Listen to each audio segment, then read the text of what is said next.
안녕하십니까. 10월 14일 수요일 말씀 묵상 시작하겠습니다. 신명기 21장으로 넘어갑니다. 1절에서부터 9절까지고요. 오늘 내용 자체는 사실은 좀 간단하고 지금까지 다루었던 주제가 계속 반복되는 느낌이 있어서 많은 이야기를 할 만한 것은 아닙니다만은 하나님의 마음을 느낄 수가 있어요. 특별히 지금까지 생명 존중, 특별히 인간의 생명이 얼마나 소중한 것인가를 신명기가 말해오고 있는데, 하나님께서 어느 정도로 이 인간 생명을 존중하라고 말하고 계신지 그것을 우리가 좀 느낄 수 있거든요.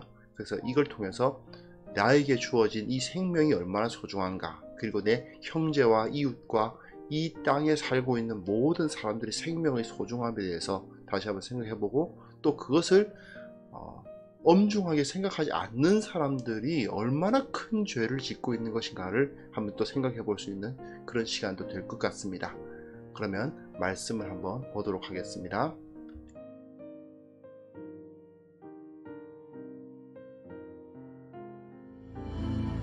내 하나님 여호와께서 내게 주어 차지하게 하신 땅에서 피살된 시체가 들에 엎드러진 것을 발견하고 그 쳐죽인 자가 누구인지 알지 못하거든 너희의 장로들과 재판장들은 나가서 그 피살된 곳의 사방에 있는 성읍의 원근을 잴 것이요, 그 피살된 곳에서 제일 가까운 성읍의 장로들이 그 성읍에서 아직 부리지 아니하고 멍에를 매지 아니한 암송아지를 취하여 그 성읍의 장로들이 물이 항상 흐르고 갈지도 않고 씨를 뿌린 일도 없는 골짜기로 그 송아지를 끌고 가서 그 골짜기에서 그 송아지의 목을 꺾을 것이요, 레위 자손 제사장들도 그리로 갈지니 그들은 네 하나님 여호와께서 택하사 자기를 섬기게 하시며 또 여호와의 이름으로 축복하게 하신 자라. 모든 소송과 모든 투쟁이 그들의 말대로 판결될 것이니라. 그 피살된 곳에서 제일 가까운 성읍의 모든 장로들은 그 골짜기에서 목을 꺾은 암송아지 위에 손을 씻으며 말하기를, 우리의 손이 이 피를 흘리지 아니하였고 우리의 눈이 이것을 보지도 못하였나이다.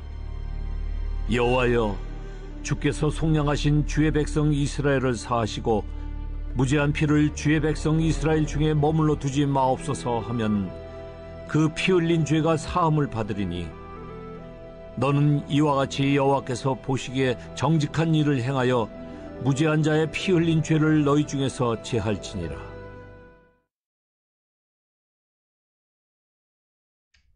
네, 계속해서 다루고 있는 내용, 신명기의 핵심 부분, 그 본론 부분입니다.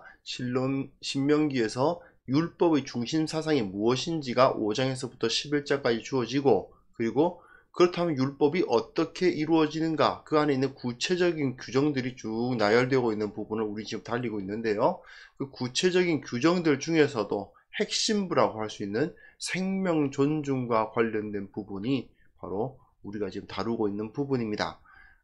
계속해서 오늘 지금 21장 들어갔으니까 22장 8절까지 계속 이 이야기가 나올 거예요. 좀 반복되는 내용들이 이어질 겁니다. 그리고 특별히 그 중에서도 이제 앞에서 살인과 관련된 도피성 규정이 주어졌죠. 그리고 또한 사람을 죽이려고 했던 위증 문제도 있고요. 그리고 전쟁에서 사람을 죽일 수밖에 없는 그런 상황에서도 어떻게 하면 좋은가, 또 전쟁에 의해서 우리 편에 그 전사자가 나타날 터인데, 그 전사자가 나타나는 그 전쟁에서 하나님께서 어떻게 주실 것인가, 뭐 그런 이야기들이 쭉 이어져 왔습니다. 이제는 앞에서 이 살인이라든지 그런 문제와 전쟁에서의 문제에 이제 그 19장 20장에서 채 다 다루지 못한 어떻게 보면 기타 규정들, 앞에선 이런 원리를 이야기했다고 하면, 그렇다면 이럴 때는 이렇게 해야 된다라는 기타 규정들이 이어지고 있는 부분이에요. 자, 그런데 기타 규정이 뭔가, 살인 사건이 일어났는데, 오늘 보면은 그죠? 살인 사건이 일어났는데 그 살인자를 찾을 수가 없어. 누가 살인을 저질렀는지를 알 수가 없는 상황. 그럴 때 어떻게 해야 되는가 하는 기록입니다. 자, 그냥 우리나라 같으면 어떻게 되나요? 어떤 살인 사건이 일어났는데 그것에 대한 그 죄의 그 살인자를 찾지를 못하게 되면 어떻게 됩니까? 영구 미제 사건 뭐 이렇게 남게 되겠죠.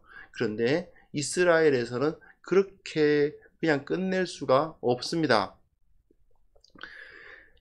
1절부터 4절 보시면요.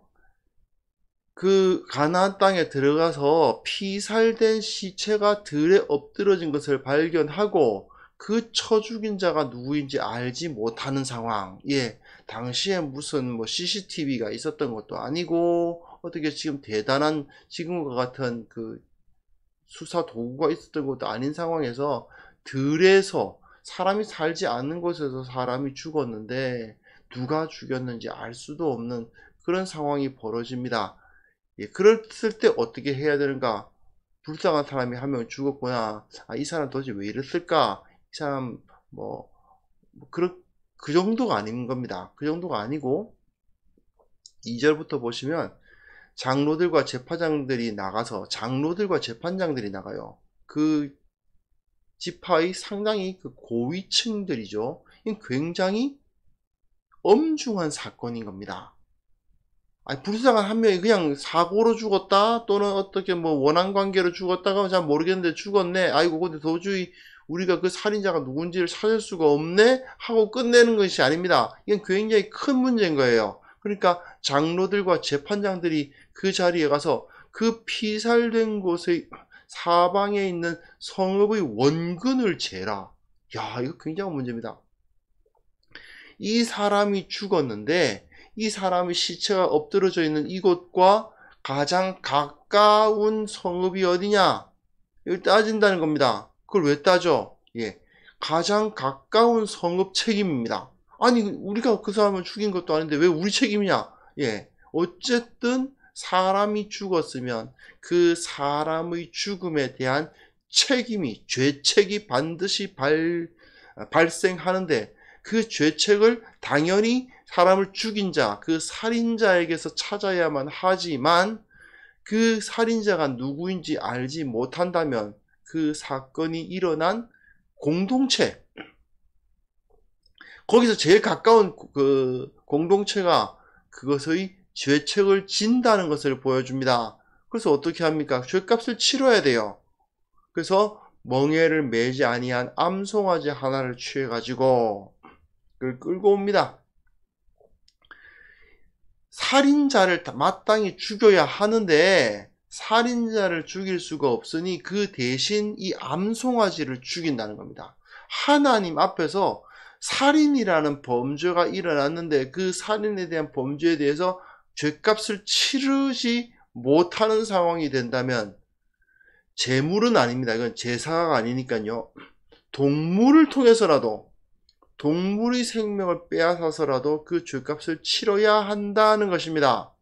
그래서 4절 보시면 그 성읍의 장로들이 이 암송아지를 물이 항상 흐르는 곳, 즉 이 지역에는 와디라고 있거든요. 사계절 중에서 우기에는 비가 막 그 물이 철철철철 흐르다가 건기가 되면 말라버리는 그런 강이 있고 또 어떤 것은 마르지 않는 강이 있습니다. 그러니까 한마디로 말해서 그 주류죠. 그 본류, 강의 본류가 있습니다.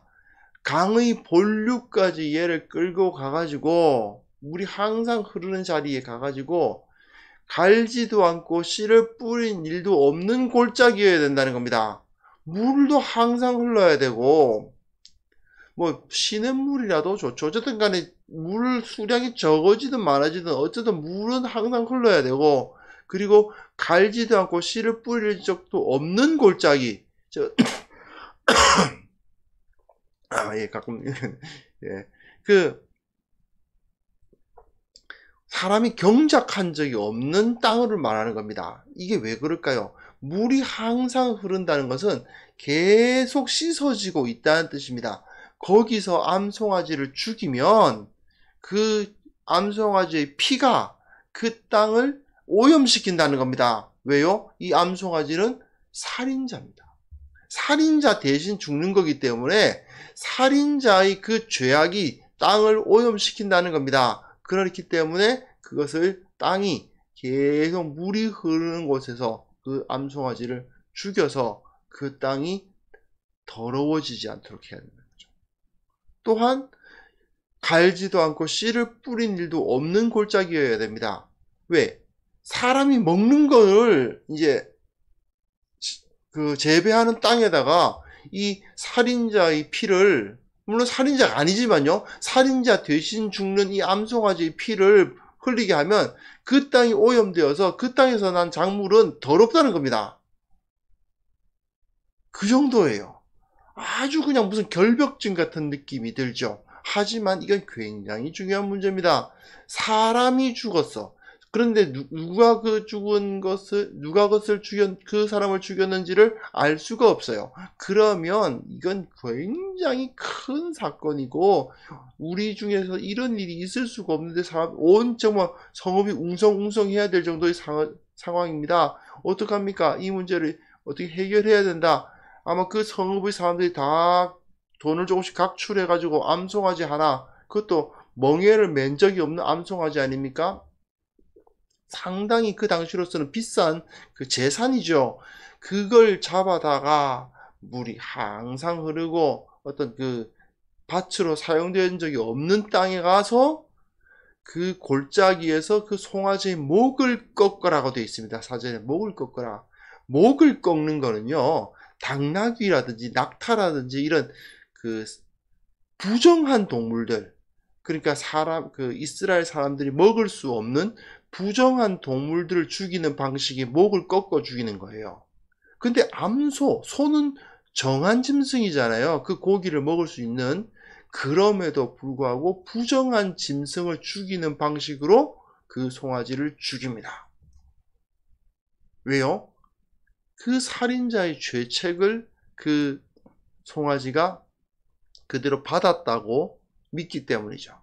이게 굉장히 심각한 문제죠. 그 정도로 사람이 죽었다. 그런데 그 가해자를 찾을 수가 없다라는 것은 이 전체 공동체의 공동체에 두려움을 안겨주고 이 문제를 어떻게든 해결해야 된다는 그런 강박관념 비슷한 그런 의식을 갖게 하는 그 정도의 심각한 문제였다. 이걸 우리가 기억을 해야 됩니다. 그리고 그 다음 본문 보시면요, 이제 레위 자손 제사장도 그리로 갈지니. 앞에서 한번 보실게요. 다시 한번 볼까요? 2절에 보시면 장로들과 재판장들이 나가는데 그 지역의 행정적인 또는 집안의 가장 높은 사람들이라든지 행정적인 수반들이라든지 이런 사람들이 나가서 그걸 볼 정도인데, 또 그곳에 어디까지 누가 또 가요? 오늘 제 말을, 레위자손 제사장들도 그리로 갑니다.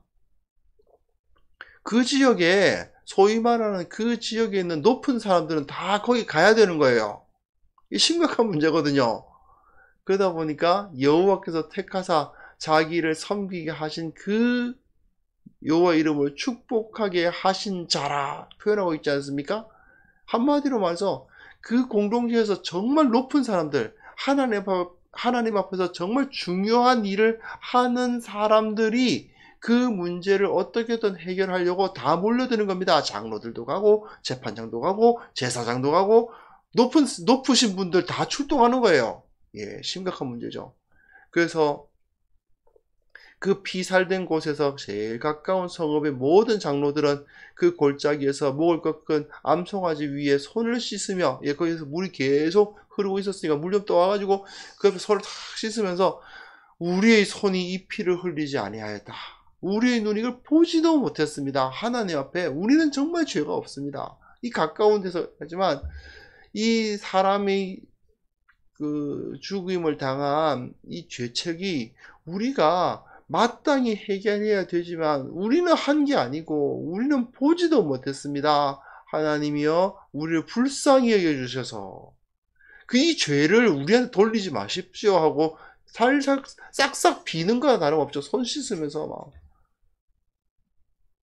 그 정도로 이 문제는 심각한 문제라는 것입니다. 그래서 이 무죄한 피를 주의 백성 이스라엘 중에 머물러 두지 마옵소서 하고 간구를 하고 있죠. 이게 바로 이와 같이 여호와께서 보시기에 정직한 일이며 무죄한 자의 피를 흘린 죄를 제거하는 일인 겁니다. 이 정도로 심각한 문제였다 하는 걸 우리는 꼭 기억을 해야 됩니다. 그냥 살인자를 찾을 수가 없어요. 미제 사건 하나 났네? 아유, 저기 뭐 이런 거 담당하는 저 사람이 좀 알아보고 문제가 해결될 때 되는지 한번 기다려 봅시다. 이게 아닙니다. 문제를 해결할 수 없게 되면 이건 큰 문제입니다. 공동체 전체가 하나님 앞에 이 피 흘린 죄를 질 수도 있다는 두려움을 갖게 만드는, 그래서 그 공동체의 제일 높은 사람들이 다 몰려와가지고 거기서 제사는 아니지만 제사와 비슷한 그 암송아지를 대신 죽이는 의식과 함께 그 앞에서 손을 씻으면서 하나님 앞에 싹싹 비는 그런 모습이 여기서 나타나고 있죠. 이게 바로 하나님께서 이스라엘 백성이 사람의 생명을 얼마나 소중히 여겨야 하는가, 사람의 생명을 해야 한다는 걸 얼마나 두렵게 여겨야 하는가를 보여주는 굉장히 중요한 본문이라고 할 수 있습니다. 그 죽은 사람이 그 성읍에선 본 적도 없는 사람일 수도 있습니다. 완전히 이방인일 수도 있어요. 이스라엘 백성이 아니라 다른 뭐 이방인일 수도 있고요. 그리고 또 그 사람이 또 왜 그렇게 죽었을까? 실제로는 정말 죽을 만한 나쁜 짓을 해가지고 악인인데 악인이 악인에 의해서 죽었을 수도 있는 거 아닙니까? 하나님의 섭리 가운데에서. 그러나 그럼에도 불구하고 그 이유가 어떠했든지 간에 사람을 죽이는 것은 절대로 그냥 묵과할 수 없다. 덮고 넘어갈 수가 없는 겁니다. 그 정도로 심각한 문제다. 그렇기 때문에 전혀 아무런 죄가 없음에도 불구하고 그냥 그 사건이 일어난 곳으로부터 가장 가까이 산다는 이유 하나 때문에 그 죽음에 대한 대가를 치르도록 하시는 거죠. 이게 바로 하나님께서 인간의 생명에 대해서 얼마나 소중히 여기시는가, 하나님 그 인간의 생명 하나하나를 얼마나 귀히 보시는가를 여기서 잘 보여주는 것입니다. 그러니까 하나님의 보물과 같은 인간의 생명들이 쫙 있는데 그 인간의 생명 하나가 이제 하나님의 뜻이 아님에도 불구하고 죽임을 당했을 때, 그때에 그 목숨값을 반드시 하나님 앞에 내야만 한다는 그러한 정신이 여기에 나타나 있는 거죠. 이것은 사실 여러 가지로 적용이 가능한 메시지를 품고 있습니다. 무엇보다도 이제 제가 지금까지 계속 반복해서 말씀드렸습니다만 절대로 사람 생명 그렇게 우습게 봐서는 안 됩니다. 제가 며칠 전에 뭐 낙태 문제 이야기하면서 정말 그 약간 흥분하듯이 말했던 것이 기억이 나는데요. 사실 사람이 다른 사람의 생명을 가지고 이게 옳으니 그러니 살 가치가 있니 없니 이런 소리 하는 거 절대로 아닙니다. 절대로 불가능하고요.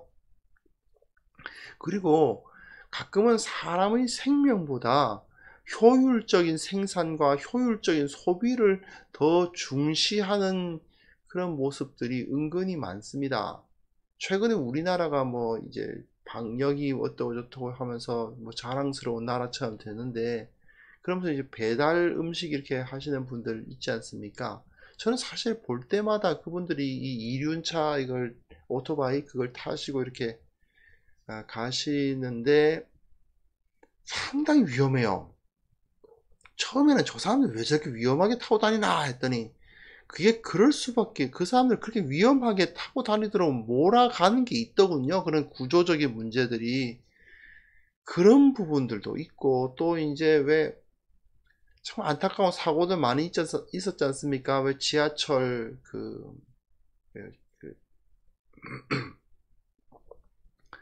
스크린도어 고치다가 젊은 생명이 죽고, 또 뭐 에스컬레이터 뭐 이런 거 소위 말해 에스컬레이터라든지 뭐 이런 것들 고치다가 사람이 죽고, 엘리베이터 고치다가 사람이 죽고, 이거 정말 너무나도 아까운, 정말 보석보다도 귀한 사람의 생명이 그런 거 하다가 죽어간단 말이죠. 이런 모습들을 볼 때에 그냥 아유 정말 아까운 생명 하면 죽었네, 아니 안 됐네, 그리고 끝나버린단 말이죠. 예, 이게 참 안타까운 일이죠. 그리스도인들은 그런 것에 대해서 침묵하고 있을 수가 없다는 것을 우리가 꼭 좀 기억을 했으면 좋겠습니다. 물론 그렇다고 내가 뭘 하냐, 이때야 뭐 이렇게 암송아지 데리고 가가지고 제사라도 제사가 아니지만 어쨌든 그 뭐야 그 살인에 대한 그 죄값을 치르기라도 하지, 우리는 뭐 할까? 예, 사실 그때그때 다 다르고 각자가 처한 상황에 따라서 조금씩 다 다른 상황이긴 하지만 우리가 할 수 있는 일은 해야 되는 거죠. 그리고 혹시라도 내가 그 일에 관여될 수 있다면, 그 문제를 해결할 수 있는 힘이 있는 자리에 있다면 정말 피하거나 뭐 그냥 묵과하고 그냥 침묵하고 있거나 그런 것이 아니라 분명한 목소리를 내고 문제를 해결하기 위해서 노력해야 되는 것이 우리의 모습입니다. 우리 그리스도인들이 이 사회에서 아직까지도 위험한 모습들, 사람의 생명보다 자기 편리가 더 중요한 그런 모습들, 그런 것이 있다는 현실을 바라보면서 무엇을 바꿀 수 있을까? 뭘 바로잡을 수 있을까를 다시 한번 생각해 볼 수 있었으면 좋겠고요.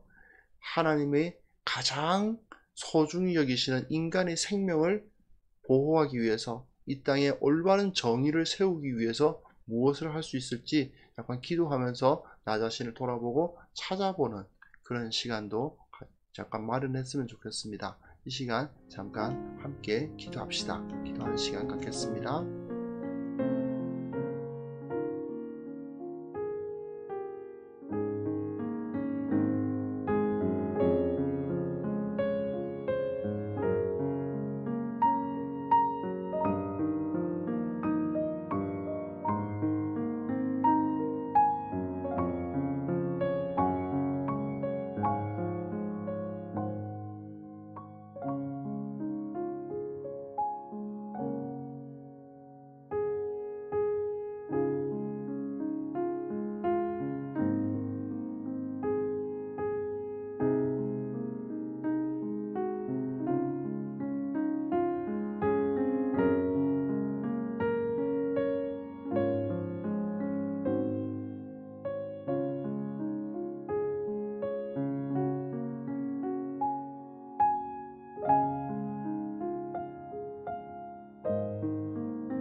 하나님 아버지, 이 세상의 그 무엇보다도 사람의 생명이 가장 소중하다고 주님께서 가르치셨는데, 이 가치관이 이 땅에 온전히 뿌리 내리지 못하고 아직도 사람의 생명보다 나의 편리함이 더 중요하고 나의 금전적 이익이 더 중요한 그러한 세상을 우리가 살아가고 있습니다. 주님께서 이 상황을 참으로 불쌍히 여겨주시고 먼저 우리가 무엇을 어떻게 하면은 이를 해결할 수 있을지, 내가 어떤 모습으로 어떻게 변화된 삶을 살아야 될지를 지혜를 주셔서 보여주시기를 원하고 바랍니다. 주님께서는 이 사람들의 생명을 중시하셔서 이들을 구원하시려고 십자가를 지시기까지 하셨는데, 그 주님의 뜻을 우리가 깊이 깨달아야만 할 터인데 그러지는 못하고 주님을 믿지 않고 주님을 따르지 않는 사람들처럼 행동하고 그렇게 생각하고 있었진 않은지 다시 한번 반성하고 주님 앞에 회개하고 설 수 있도록 도와주옵소서. 아버지 하나님, 이 교회가 가장 중시해야 할 것이 무엇인지를 바르게 알 수 있도록 도와주시고, 이 세상 가운데 올바른 목소리를 내어서 세상을 바른 길로 인도해 나가는 공동체가 되게 하여 주옵소서. 사람을 살리고 사람을 보호하고 생명이 가장 소중하다는 사실을 사람들로 하여금 알게 하는 그런 공동체가 될 수 있도록 주님 교회 가운데 주의 영을 부어주시고 참된 지혜와 참된 능력을 허락하여 주시기를 원하옵고 바랍니다. 주님, 오늘도 우리를 지키시는 주님, 우리의 생명을 지켜주시고 우리의 가정을 지켜주시고 우리의 생업을 지켜주시고 우리가 행하는 모든 삶 가운데 모든 행동들 가운데 임재하여 주셔서 우리 가운데 힘을 허락하여 주옵소서. 주께서 살아계셔서 우리와 함께 하신다는 사실이 이 세상 사람들에게도 나타나게 하여 주옵소서. 참으로 요셉이 한 사람이 애굽을 구원했던 것처럼 우리들 소수의 참된 그리스도인들이, 예수 그리스도의 제자들이 이 세상을 살만한 곳으로 만들어 나갈 수 있도록 도와주시고 참으로 의인 10명의 그 역할을 감당하는 귀한 공동체, 귀한 주님의 제자들 다 될 수 있도록 주님께서 이 시간 함께하여 주옵소서. 오늘 하루를 주님 앞에 의탁합니다. 승리하게 하시고 보호하시고 무엇보다도 주님을 가까이 느끼며 주님께서 나와 함께 하신다는 사실을 확신하며 살아가는 하루가 되게 하여 주옵소서. 예수님의 이름으로 기도합니다. 아멘.